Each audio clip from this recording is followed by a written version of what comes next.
Hello friends, good morning and welcome. Do you remember what did we discuss in the last class? We are talking about two types of hunger that people experience in India. One is chronic hunger, that means they are very poor. Throughout the year they are suffering hunger. They don't have good food, they become malnourished and they become very weak in health. Another one is seasonal hunger. That means when they have work, they have money enough to buy food and so on. And certain season comes, they don't have work. Especially after the harvest season, the dry season comes and there is no work to be done, and therefore they have no money to buy food. So they will be suffering hunger during those 3 or 4 months till they begin next season of cultivation. So these are the two types of hunger that people experience in India. That's what we stopped in the last class. We can take page number 46, and there two tables are given there. You can just compare the type of hunger that people suffer.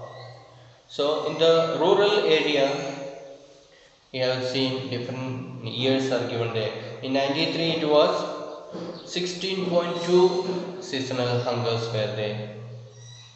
Then chronic hunger was 2.3 percentage. Total 18.5 percentage people were suffering from hunger in the year 83.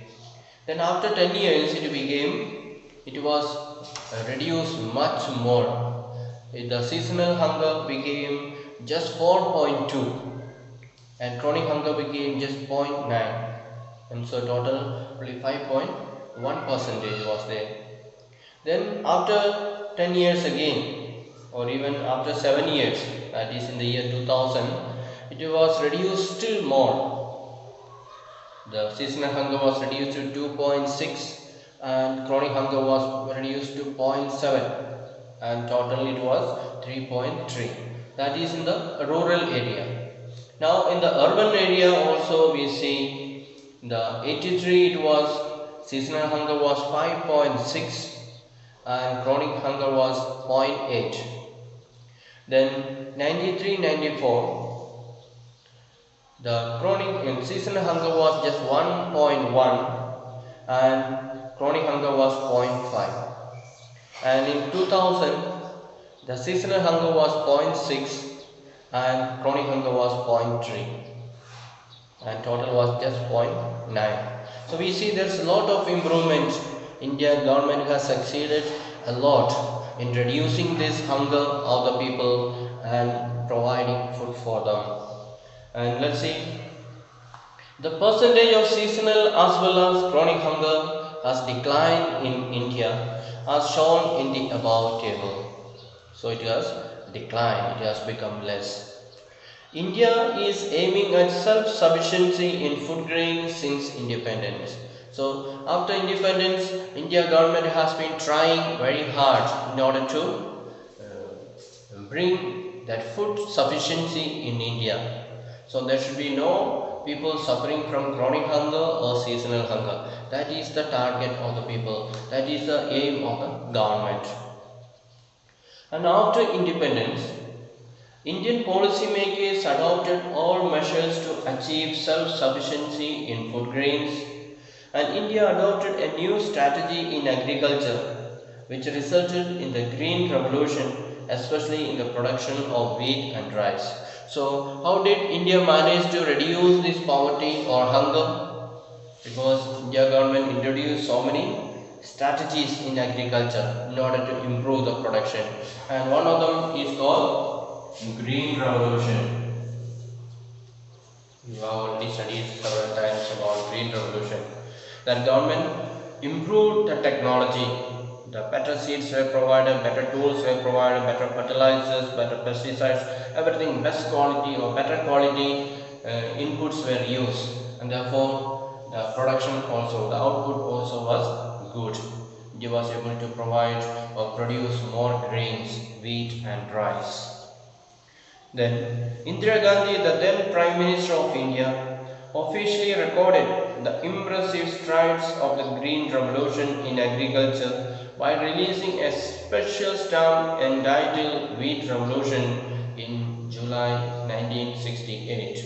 So Indira Gandhi was the Prime Minister when this Green Revolution took place, and she was very happy with that improvement that we made in the field of agriculture. And in order to remember that Green Revolution, she even made a stamp, the postal stamp that we use for sending letter and so. If you send it by post, speed post and so, we have paste stamp. So that postal stamp for pasting on the envelope, that one was issued and the title was written there. What is it? Wheat Revolution in July 1968. So the title was Green Revolution, and the stamp was produced or introduced in July 1968. You can underline that. What did Indira Gandhi do in order to impress or in order to officially record that improvement or that impressive jump? Strides means forward jump. So that jump in agriculture product, in order to remember that, in order to commemorate that, what did Indira Gandhi do? Indira Gandhi was producing a postal stamp with the title Wheat Revolution, and that was published in July 1968. The success of wheat was later replicated in rice. So first they tried wheat and it was very successful. The production was improved thoroughly, and then they saw the wheat cultivation was successful. They said, let us also try on rice. Let us use the same method for improving the rice production as well. And the increase in food grains was, however, disproportionate. The highest rate of growth was achieved in Punjab and Haryana, where food grain production jumped from 7.2 million tons in 1964-65 to reach an all-time high of 30.33 million tons in 95-96. So we said we used the Green Revolution, and during the Green Revolution the wheat production was improved to a great extent. But the production or the increase was not proportionate. So it was not produced equally everywhere. Some states produced plenty, like states like Punjab, the wheat production was very high, but places like other states, it was not that good as Punjab. And we see the production in Punjab, the improvement of production in Punjab. So in 64-65, it was 7.23 million tons wheat produced in 64-65. Then in 9 and it reached, so the highest rate of growth was achieved in Punjab and Haryana, where food grain production jumped from 7.23 million tons in 64-65 to reach an all-time high of 30.33 million tons in 95-96. So after 30 years of using these production methods, Green Revolution, it was improved several times.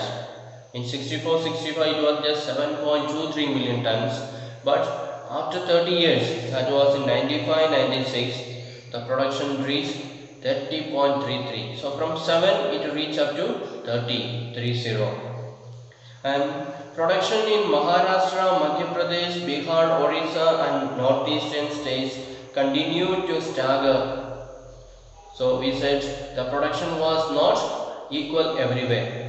In Punjab it was very high production, but states like Maharashtra, Madhya Pradesh, Bihar, Orissa and the northeastern states, they continue to stagger. Stagger means not progressing much, just remaining the same place, moving little bit ahead. And Tamil Nadu and Andhra Pradesh on the other hand recorded significant increase in rice yield. So wheat was tried in Punjab and Haryana and so on, but the states in Tamil Nadu like Tamil Nadu and Andhra Pradesh, they tried this modern method, modern technique in rice, and the production was very high. and that is how India achieved food sufficiency or food security in, in food, providing food for the people.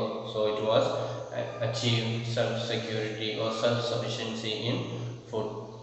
So because of using this green revolution, the methods of using new technology, and so the credit goes to the then Prime Minister Indira Gandhi.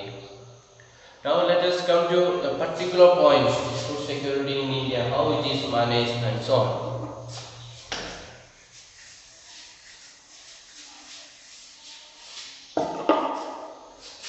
In India, how this food security is managed in India. Since the advent of the Green Revolution in the early 70s, the country has avoided famine even during adverse weather conditions. So since India managed to increase the production of wheat and rice from 1970 onwards, India is able to manage food security. Even if there is some adverse weather, whether there is some flood in some area or drought in some area, India is not affected much. India is able to store up sufficient grain in order to provide for the people in the future. And India has become self-sufficient in food grains during the last 30 years because of the variety of crops grown all over the country. So for the last 30 years or so, we can say India has achieved food security in providing grains for the people. And the availability of food grains, even in adverse weather conditions or otherwise, at the country level has further been ensured with a carefully designed food security system by the government. And this system has two components, buffer stock and public distribution system. So we said for the last 30 years or so, government has managed in a very particular way that the food will be available to all the people. Even if there is some kind of scarcity or even if some kind of bad weather, food crop failure and so, maybe they are in some parts of India, but India government is able to provide food for them because the previous years wherever there is extra food, the government store up that extra grain and provide to the people when they are in need. Therefore, nobody has suffered from food insecurity. Government makes sure that food is available to the people. And in order to make the food available to the people, government uses two systems. So the system has got two parts. What are they? One is called buffer stock.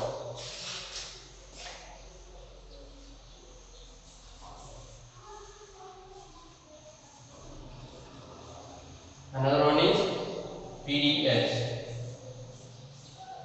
public distribution system. So let us see what is buffer stock and what is PDS.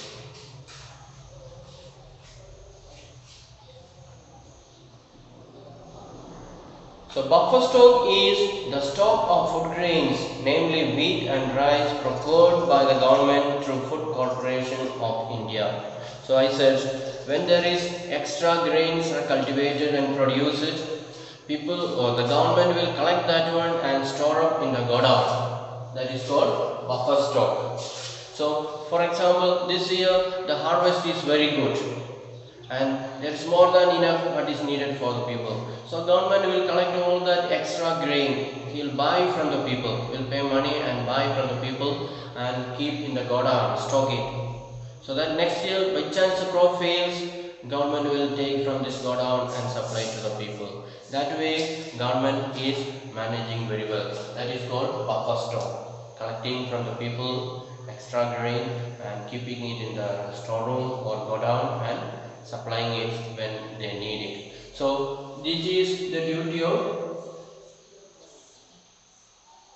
there is an organization or a corporation called FCI, Food Corporation of India. So that is a government agency and they buy the grain from the people. People who want to sell the grain, FCI will buy and they will keep. FCI has got big godowns You may be able to see in some of your own locality there may be big godowns or storerooms may be there, and it may be written FCI. So government brings rice or wheat and store up there, and it will be distributed when people are in need and so on. So that is called buffer stock. Then PDS. What is PDS?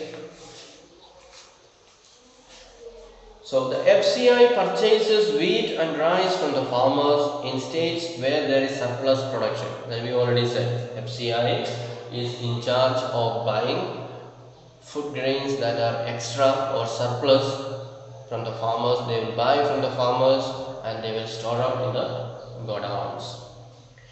Then the farmers are paid a pre-announced price for their crops, and this price is called MSP, minimum support price. MSP. So government is planning to buy food grains from the people before they cultivate itself. For example, the cultivation season starts with the monsoon, maybe month of June. So government before that will say, this year government will be buying the grain from the people at this price. Maybe let's say we'll buy paddy or wheat at 10 rupees. We'll buy 10 rupees, for example. So government will give according to the market rate. I'm just saying 10 rupees per wheat or 20 rupees, whatever may be. The government will announce a good price to the farmers. We will give, let's make it 15. There is 10 too less, no? So government will say we will buy paddy from you. We will buy paddy from you 15 rupees per kg. So government announces the price before that.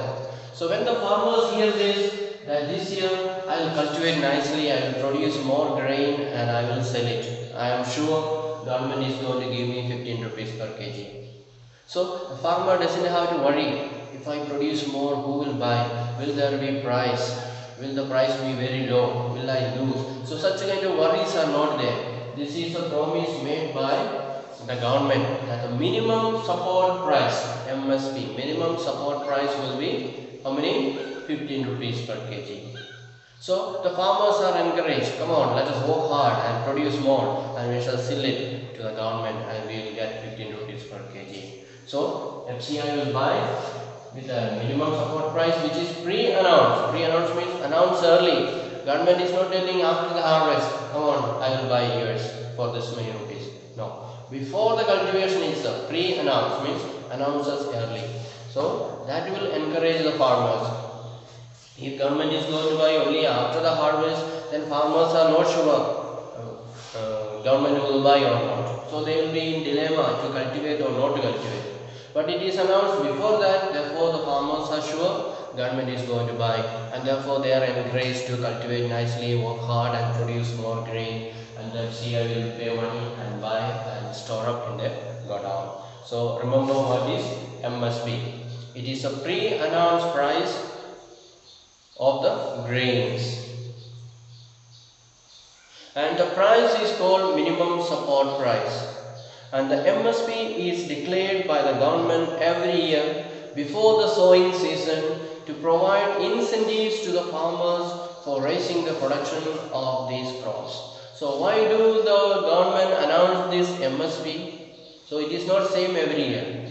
Government will see the market condition and announce, this year I am going to announce this price. Maybe next year government may give 16 rupees. Or next year, another year, government may give 17 rupees.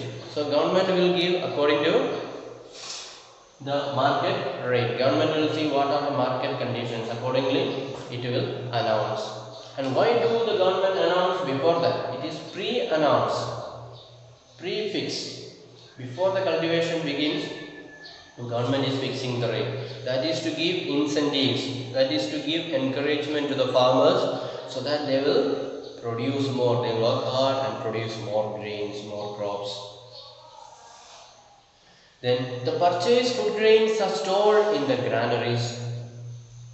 And do you know why this buffer stock is created by the government?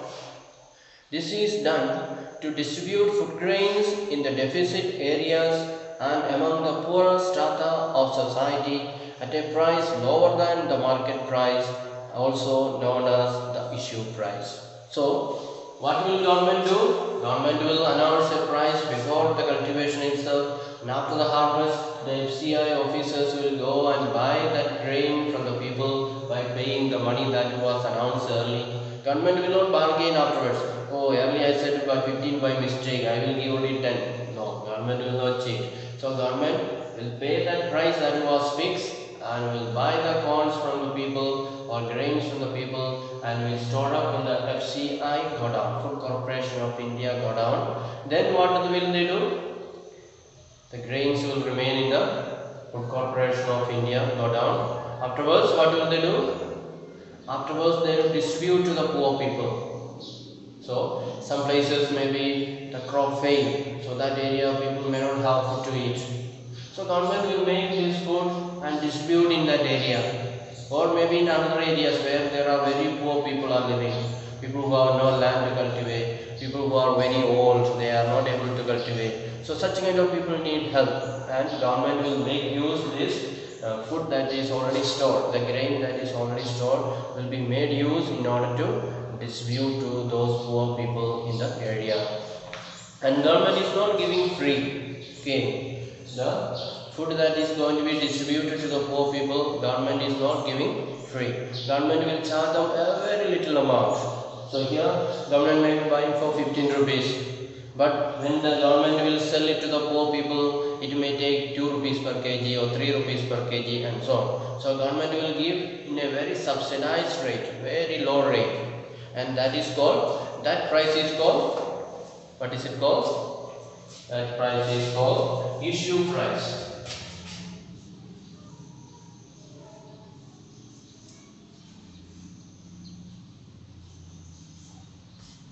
That price is called issue price.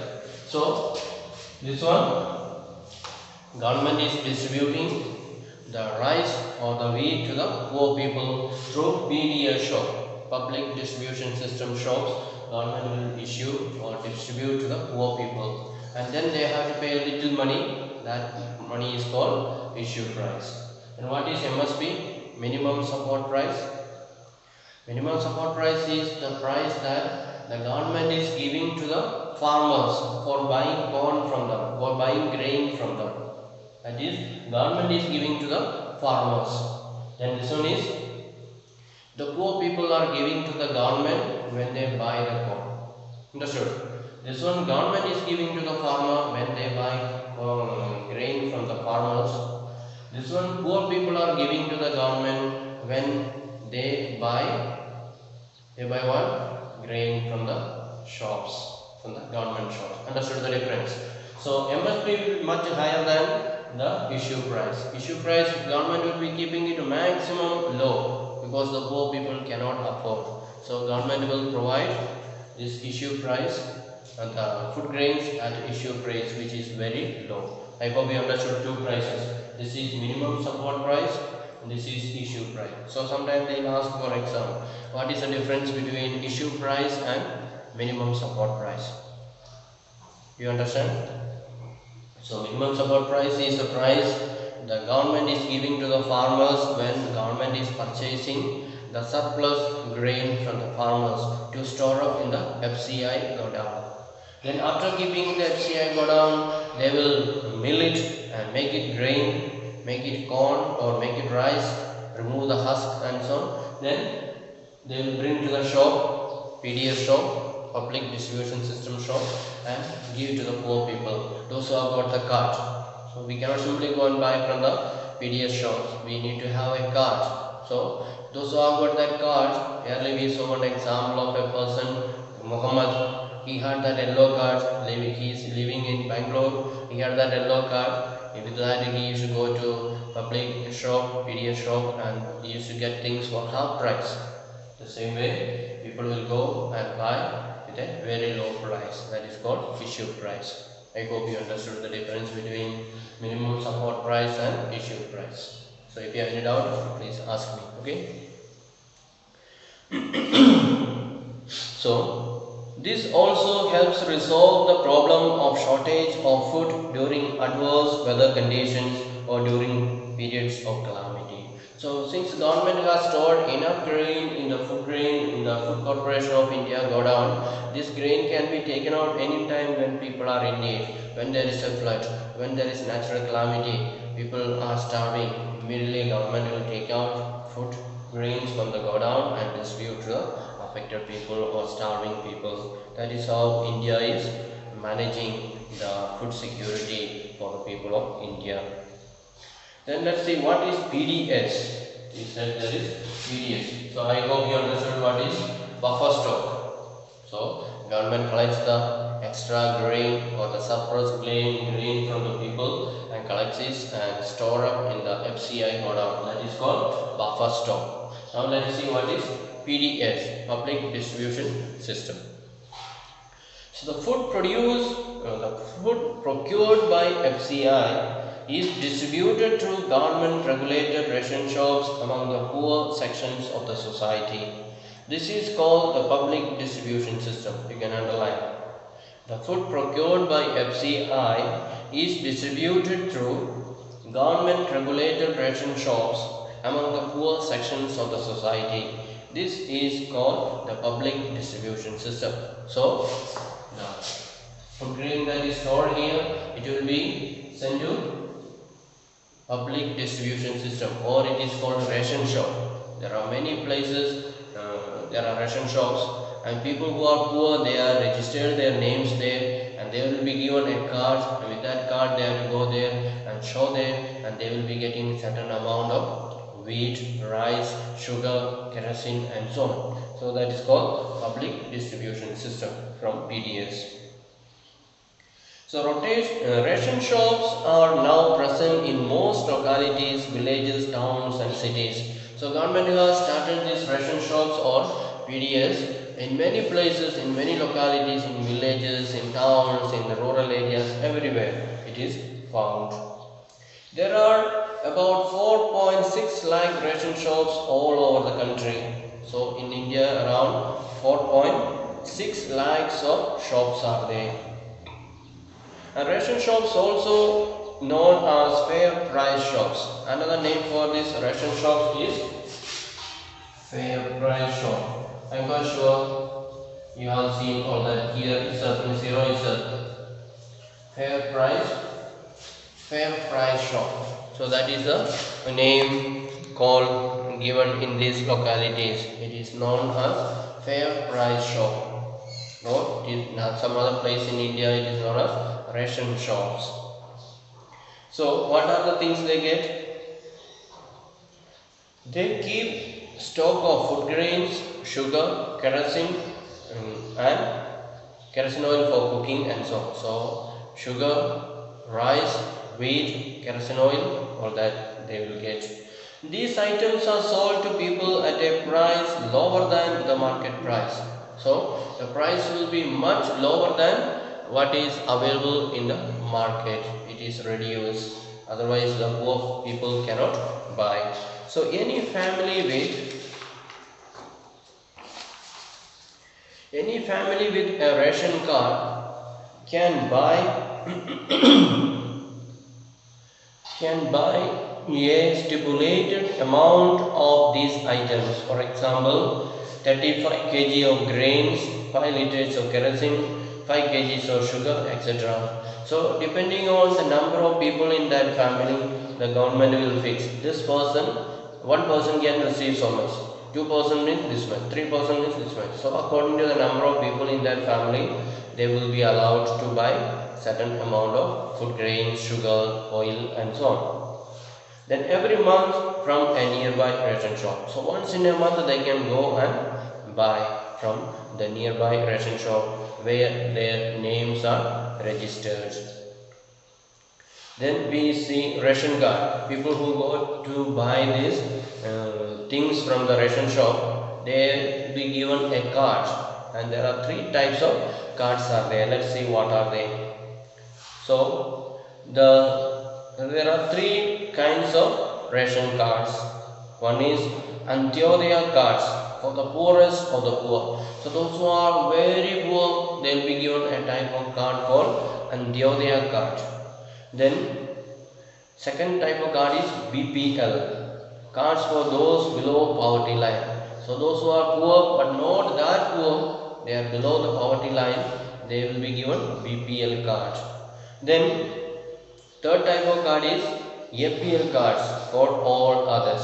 So people who are able to manage, those who are above that poverty line, they are called APL, above poverty line. So they will be given a card which is not given to others. So everyone will have different rates. For people who are having Antyodaya card, that is people who are very old and not able to work, people who are orphan and so on. They are very poor in the society, therefore they will be given maximum concession, maximum discount.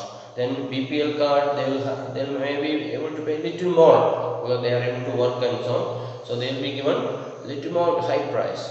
Then those who are having APL card, their price may be still little more higher. But all these prices will be below the market price. If you are going and buying from market, then you will have to pay much higher than the price that you pay in the ration shops or fair price shops. So we shall wind up today. We will meet you again in the next class. Until then, bye.